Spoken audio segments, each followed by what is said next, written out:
목요일 새벽 기도에 오신 여러분들을 주님의 이름으로 환영하고 축복합니다. 오늘 하나님께서 우리에게 말씀해 주실 것들을 기대하면서 나오신 여러분들께 하나님의 복이 임할 수 있기를 빕니다. 우리 함께 기도하며 새벽 기도 시작하도록 하겠습니다. 하나님 아버지 감사합니다. 오늘도 주님 앞에 나올 수 있게 하여 주시고 주님께서 주시는 마음을 우리 마음에 품고 하루를 살아갈 그런 마음을 우리에게 허락하여 주시니 감사합니다. 오늘 말씀을 통하여서 우리가 세상에 살며 부딪히게 되는 여러 가지 문제들을 특히 그 중에서도 공동체와 관련된 우리의 가족이나 우리의 교회나 또 우리의 직장이나 여러 소속된 공동체들과 관련된 문제들을 우리가 어떻게 해결하면 좋은지, 그것을 어떤 방식으로 다루어야 하는지를 하나님의 말씀을 통하여 배우고자 합니다. 하나님, 우리가 살아가면서 크고 작은 문제들에 부딪히게 되는데 그 문제들 속에서 주님이 보여주시는 길들을 우리가 보게 되기를 소망합니다. 하나님, 오늘 말씀을 통해 우리에게 깨달음을 주시고 오늘 하루의 삶 속에서 우리가 부딪히는 모든 공동체적인 문제들을 주님의 뜻 안에서 다루어 갈 수 있도록 우리에게 주님의 지혜를 허락하여 주시옵소서. 주님의 성령을 보내주셔서 오늘 하루 동안 우리가 성령의 충만한 삶을 살아갈 수 있도록, 그래서 다시 잠자리에 드는 그때에 오늘 하루 주님과 동행하였습니다 라고 주님께 고백할 수 있는 그런 하루가 되도록 주님 역사하여 주시옵소서. 감사드리며 예수님의 이름으로 기도드립니다. 아멘. 오늘 우리에게 주시는 하나님의 말씀은 구약성경 레위기 4장 1절부터 21절까지의 말씀입니다. 레위기 4장 1절부터 21절까지의 말씀을 봉독하도록 하겠습니다. 여호와께서 모세에게 말씀하여 이르시되 이스라엘 자손에게 말하여 이르라. 누구든지 여호와의 계명 중 하나라도 그릇 범하였으되 만일 기름 부음을 받은 제사장이 범죄하여 백성의 허물이 되었으면 그가 범한 죄로 말미암아 흠없는 수송아지로 속죄 제물을 삼아 여호와께 드릴지니 그 수송아지를 회막문 여호와 앞으로 끌어다가 그 수송아지의 머리에 안수하고 그것을 여호와 앞에서 잡을 것이요, 기름 부음을 받은 제사장은 그 수송아지의 피를 가지고 회막에 들어가서 그 제사장이 손가락에 그 피를 찍어 여호와 앞 곧 성소의 휘장 앞에 7번 뿌릴 것이며, 제사장은 또 그 피를 여호와 앞 곧 회막 안 향단 뿔들에 바르고 그 송아지의 피 전부를 회막 문 앞 번제단 밑에 쏟을 것이며, 또 그 속죄 제물이 된 수송아지의 모든 기름을 떼어낼지니 곧 내장에 덮인 기름과 내장에 붙은 모든 기름과 두 콩팥과 그 위에 기름 곧 허리 쪽에 있는 것과 간에 덮인 꺼풀을 콩팥과 함께 떼어내되 화목제 제물의 소에게서 떼어냄 같이 할 것이요, 제사장은 그것을 번제단 위에서 불사를 것이며 그 수송아지의 가죽과 그 모든 고기와 그것의 머리와 정강이와 내장과 똥 곧 그 송아지의 전체를 진영 바깥 재 버리는 곳인 정결한 곳으로 가져다가 불로 나무 위에서 사르되 곧 재 버리는 곳에서 불사를 지니라. 만일 이스라엘 온 회중이 여호와의 계명 중 하나라도 부지 중에 범하여 허물이 있으나 스스로 깨닫지 못하다가 그 범한 죄를 깨달으면 회중은 수송아지를 속죄제로 드릴지니 그것을 회막 앞으로 끌어다가 회중의 장로들이 여호와 앞에서 그 수송아지 머리에 안수하고 그것을 여호와 앞에서 잡을 것이요, 기름 부음을 받은 제사장은 그 수송아지의 피를 가지고 회막에 들어가서 그 제사장이 손가락으로 그 피를 찍어 여호와 앞 휘장 앞에 7번 뿌릴 것이며, 또 그 피로 회막 안 여호와 앞에 있는 제단 뿔들에 바르고 그 피 전부는 회막 문 앞 번제단 밑에 쏟을 것이며, 그것의 기름은 다 떼어 제단 위에서 불사르되 그 송아지를 속죄제의 수송아지에게 한 것 같이 할지며, 제사장이 그것으로 회중을 위하여 속죄한즉 그들이 사함을 받으리라. 그는 그 수송아지를 진영 밖으로 가져다가 첫 번 수송아지를 사름같이 불사를 지니 이는 회중의 속죄제니라. 아멘.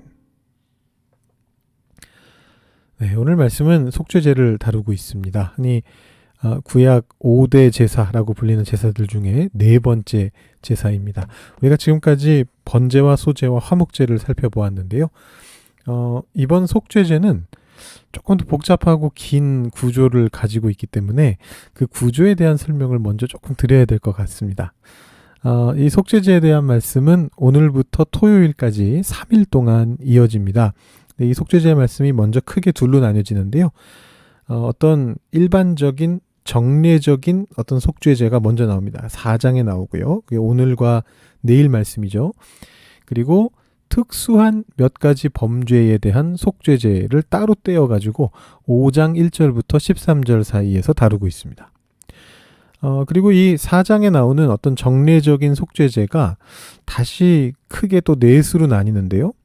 대제사장의 죄를 속죄하는 경우, 백성들의 죄를 속죄하는 경우, 지도자의 죄를 속죄하는 경우, 개인의 죄를 속죄하는 경우, 이렇게 네 가지로 나타나고 있습니다. 근데 자세히 보시면 이 네 가지가 점점 더 좁아진다라고 보실 수 있을 것 같아요. 사실 대제사장, 이 제사장들의 죄를 속죄하는 경우가 가장 크고요. 그 다음이 회중, 백성들의 죄고, 그 다음에 어떤 지도자, 족장이라고 나오는데요. 옛날 번역에는 장로라고 되어 있었습니다.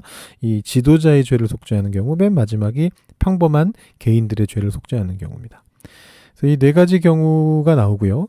그 중에서 이제 앞에 두 가지, 제사장의 죄를 속죄하는 것과 회중의 죄, 백성의 죄를 속죄하는 사례를 먼저 오늘 말씀을 통해서 다루게 됩니다. 근데 이 두 사례가 가지는 공통점이 있습니다. 이 두 가지가 모두 공동체와 관련이 된다라는 점입니다. 3절 상반절을 보시면 이렇게 되어 있습니다. 만일 기름 부음을 받은 제사장이 범죄하여 백성의 허물이 되었으면, 이렇게 되어 있습니다. 제사장이 범죄하였는데 그것이 백성의 허물이 되었다, 이렇게 말을 합니다. 내일 말씀에도 보면 지도자가 나오거든요. 족장이라고 하는 지도자가 나오는데 이 족장의 죄가 백성의 허물이 되었다라는 말은 나오질 않습니다. 근데 왜 제사장의 죄만은 백성의 허물이 되는 것일까요? 물론 이렇게 생각해 볼 수 있습니다. 종교적인 어떤 지도자가 짓는 범죄는 그 가르침을 받는 회중들에게 큰 영향을 끼친다라고 이렇게 생각해 볼 수 있습니다. 물론 이런 묵상이 가능하죠.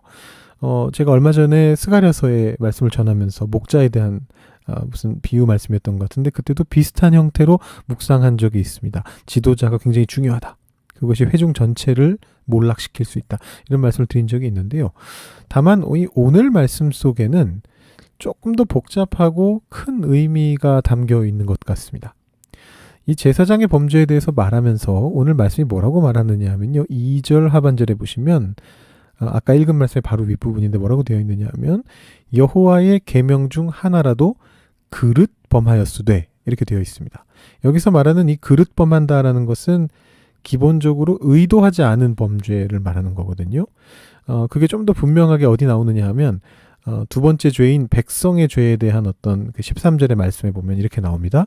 만일 이스라엘 온 회중이 여호와의 계명 중 하나라도 부지 중에 범하여 허물이 있으나 스스로 깨닫지 못하다가, 이렇게 되어 있습니다. 그러니까 이게 죄가 기본적으로 알지 못하고 짓는 죄, 자기도 모르게 짓는 죄라는 거죠. 근데 그런 죄를 제사장이나 혹은 그 뒤에 회중들, 백성들이 짓게 되는 경우에 대해서 지금 논하고 있다라는 것입니다. 근데요, 사실 제사장이나 백성들이 어떤 죄를 알고 짓는다라는 것 자체가 좀 이상합니다. 왜냐하면 이 제사장은 우선 그 율법의 전문가들인데 그들이 어떤 계명이든 간에 알면서도 그걸 의도적으로 어긴다? 그런 경우를 상상하는 게 사실 쉽지가 않습니다. 백성들은 더 그런데요. 어떤 회중 집단 전체가 의도적으로 특정한 죄를 짓기로 결정한다라는 건 굉장히 비상식적입니다. 여러분 한번 상상해 보시죠. 어떤 제사장이 뭘 예로 들까요? 유독 오징어가 먹고 싶어서 하나님 계명에 오징어를 먹어서는 안 된다 이렇게 되어 있는데도 몰래 오징어를 먹는다. 이게 상상이 가십니까? 백성들이 단체로 짜고서 어떤 계명을 어기고 있는데 그 안에 있는 단 한 사람도 지금 우리가 계명을 어기고 있어요 이렇게 지적하지 않는다라는 것이 상상이 가십니까? 그 안에 율법의 전문가인 제사장도 있는데요. 그렇기 때문에 이 상황을 조금 다른 관점에서 보는 학자들이 있습니다. 이 순서가 바뀐 걸로 이해하는 거예요. 그러니까 지금 오늘 말씀을 그냥 쭉 읽으면 이런 느낌인데 죄를 지었는데 그 죄를 발견했으니까 이제 속죄제를 드려야겠다 라기보다는 뭔가 문제가 발생했는데, 공동체 안에서 어떤 문제가 생겨났는데 그것에 대해서 하나님께 여쭤보니까 그것이 아마도 모르고 지은 죄 때문에 일어난 것이다. 제사장의 죄거나 백성의 죄거나 모르고 지은 죄가 있었기 때문에 너희들에게 이런 문제가 나타났다라고 드러나는 그런 상황을 나타낸다라고 보는 것이죠. 이렇게 이해하는 학자들은 그 제사장의 죄로 인해서 생겨난 백성의 허물이다라는 것을 일종의 뭐 재해 같은 어떤 공동체의 위기 상황으로 생각을 합니다. 예를 들어 본다면 가뭄이 드는 거죠. 고대 사회에서는 이런 어떤 가뭄이라든가 뭐 홍수라든가 이런 재해의 원인이 죄 때문이라고 믿었습니다.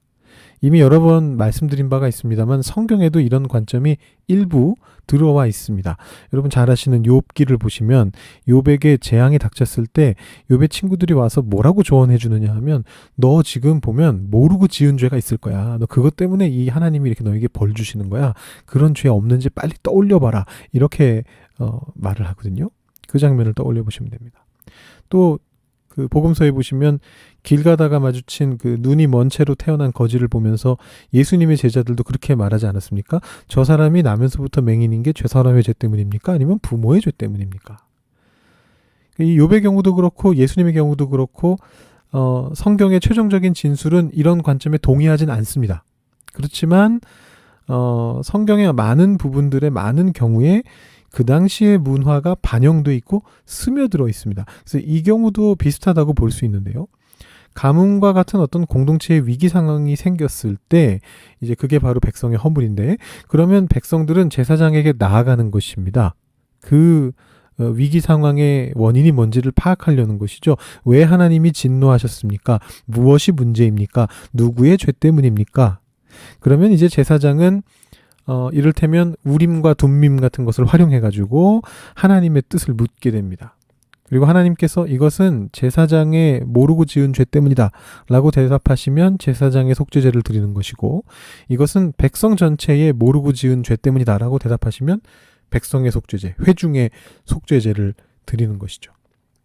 그러니까 이 오늘 말씀에 나타나고 있는 이 공동체를 위한 속죄제는 내일 말씀에 나타나는 개인들에 대한 속죄제와는 다르게 공동체 전체를 위한, 그 공동체의 문제를 해결하기 위한 속죄제로서 나타나고 있습니다. 이 공동체 전체를 위한 속죄제의 특징은 피를 성소 안에 뿌리고 남은 모든 고기를 포함해서 남은 모든 것들을 불태운다라는 것이거든요. 내일 보시게 될 개인들을 위한 속죄제에서는 피를 번제단에만 바르고 그 뿔에다 바르고 그 다음에 거기 번제단 아래에다가 다 뿌리고 없애버립니다.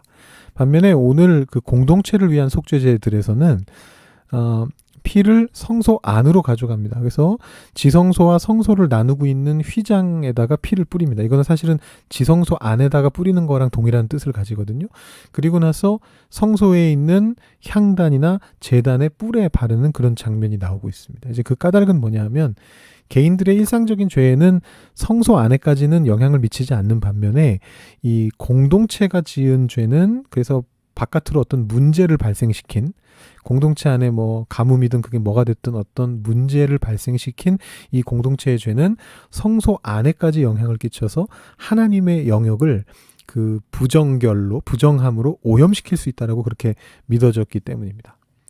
또 이 남은 고기를 모두 불태우라라는 명령도 공동체를 위한 속죄제에만 있는데요. 그 까닭은 이 공동체의 죄로부터는 아무런 유익도 얻을 수 없다는 걸 분명하게 하기 위해서였던 것 같습니다. 그 고기를 제사장이 먹음으로써 뭔가 조금이라도 이득을 보는 게 아니라 이것은 그냥 다 태워버리고 끝내는 것이죠. 오늘 그 공동체의 죄를 위한 속죄제에 대해서 봤는데요. 오늘 말씀을 통해 우리는 무엇을 우리 삶 속에 적용해 볼 수 있을까요?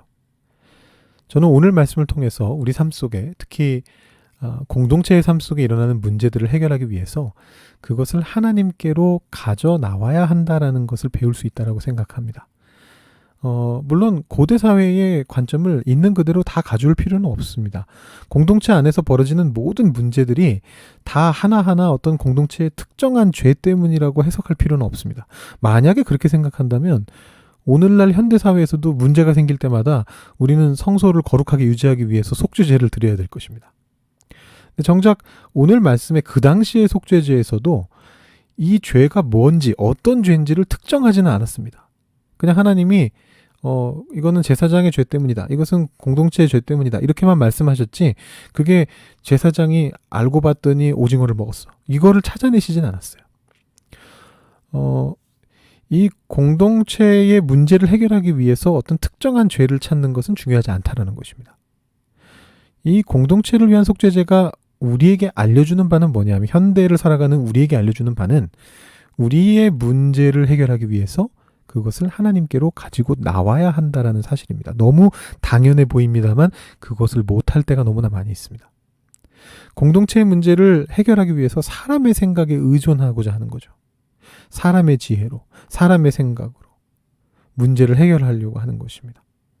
그러나 성경은 공동체의 문제가 있을 때 그것을 공동체가 함께 하나님께로 가지고 나와야 한다라고 그렇게 말을 합니다. 모두가 마음을 모으되 그 해결은 하나님께 맡기는 것입니다. 그것을 위해서는 우리가 더욱 기도해야만 하죠. 모든 만남과 회의를 기도로 시작하고 모든 사귐과 교제 속에 하나님께서 함께 하시기를 간구하고 우리의 문제가 성령의 역사하심으로 해결되기 위해서 우리가 무릎을 꿇어야 되는 것입니다.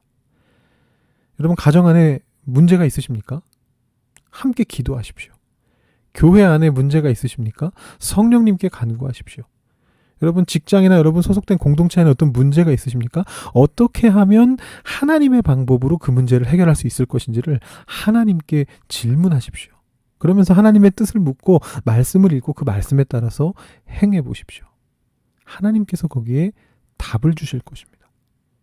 그 답이 여러분의 삶을 바꿔갈 것입니다.